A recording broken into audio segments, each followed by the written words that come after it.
Ito na po yung nilaga natin. Ito na yung sibuyas. At yung patatas. Nasa loob na niya.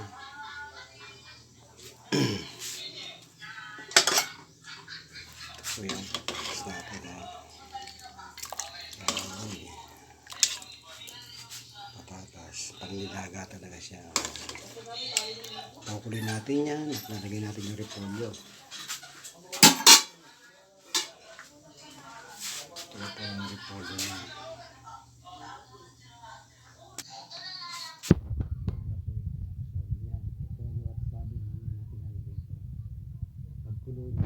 Yung saging. Ito po yan. At sa pala, mega loud shoutout po sa buong team Lintek. At kay Ma'am Lintek. Mega loud shoutout po.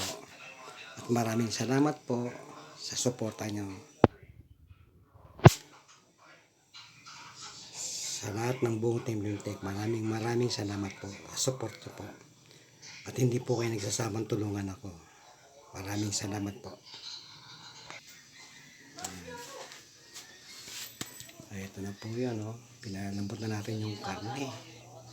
Karne ng baboy. At ito yung repolyo at saging. May natin lalagay ito para hindi lumata. Habang hinintay natin yung umulo, ito muna tayo. Sige na ng pulo ng ating nilaga. Palalambutin yung baboy. Ayan.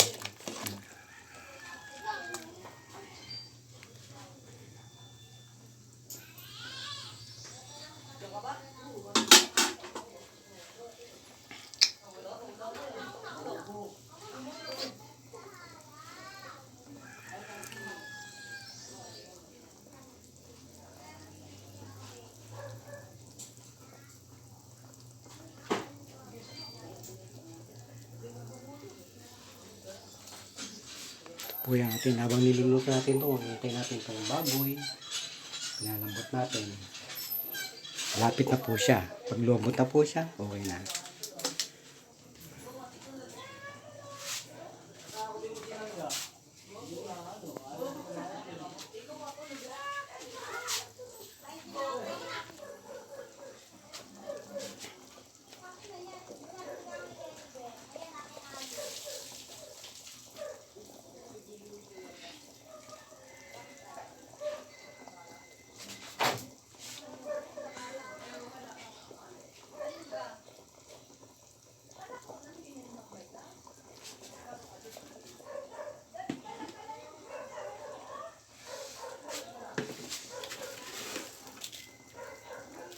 Lagyan natin ng asin.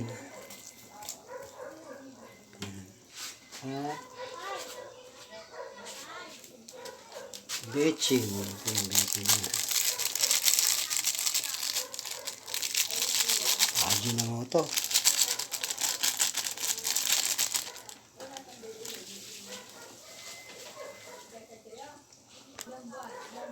Siyempre po, hindi mawala ang magic, ang Knorr cube. Yan. Palagay po natin Knorr cube. Yan. Pampalasa po yan. Masarap po pag nalagyan ng Knorr. Malasa po siya talaga.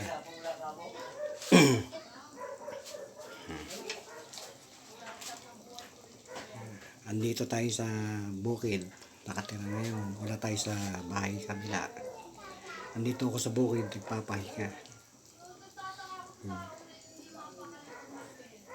At maraming salamat din kay Lord. Dahil okay na ako ngayon. Magaling na ako.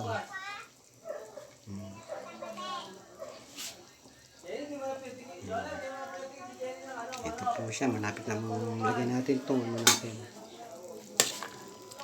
Ito. Lagyan natin. Tikpan natin kung okay na yung... Kung okay na, tikpan natin.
Ito natin ang repolyo. Natin ang repolyo. Ito na.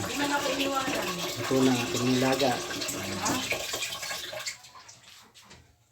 May galawang shoutout po kay Ma'am Dinte. Maraming salamat, Ma'am. Love you po. Love you all, Team Lindek. Salamat po.